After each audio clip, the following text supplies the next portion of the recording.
I'm Tim van der Rijden, Operations Manager at IPP Pooling.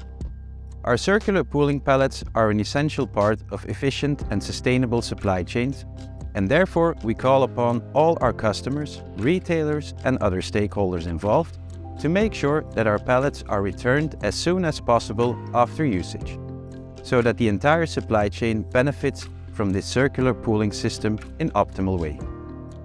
But not every pallet is a pool pallet, and you have to consider different scenarios per pallet type. Today I will explain you these differences.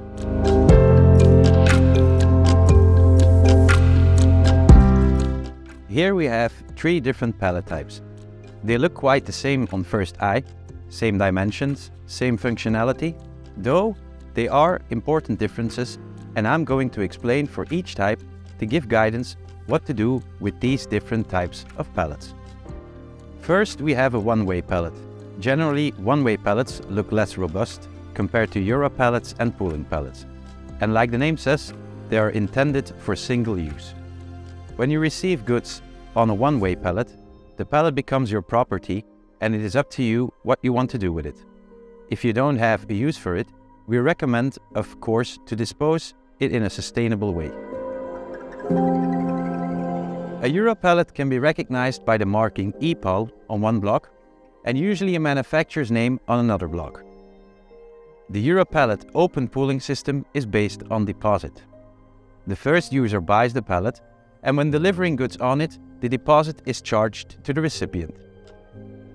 The recipient now holds the Euro pallet with its deposit value, which can be passed to a next user, etc., etc. Therefore, it is important to remember that a Euro pallet has deposit value. So make sure not just to throw or give this pallet type away. If you want to know more about Euro pallets and open pooling, you can always consult our colleagues of Paki Logistics. A pooling pallet is generally painted. The pallets of IPP have a stone brown color. You can also recognize them by the marking property of IPP on one of the blocks, and you can find a manufacturing code on one of the other blocks as well. A pooling pallet is usually deployed on a pay-per-use based. IPP remains owner of the pallet and makes sure it stays in good shape by having them sorted and repaired at our service centers.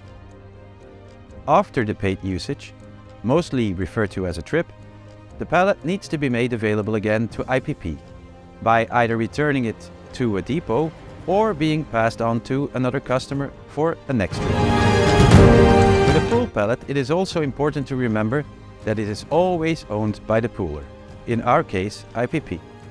So it is not allowed to keep the pallet in your possession after the service for which was paid for. To reuse it is also unauthorized. You cannot sell it or give it away to any other party either. In case of pallet loss, IPP will charge a replacement fee, as every IPP pallet that gets lost needs to be replaced, which comes at a cost. We prefer to retrieve our pallets as soon as possible to ensure they can be used again and again, which is the essence of an efficient, sustainable and circular pooling system. When you have pallets available for return, you can easily register them for pickup through our website. Stay tuned for information or just reach out to our customer service whenever you have questions regarding pallet returns.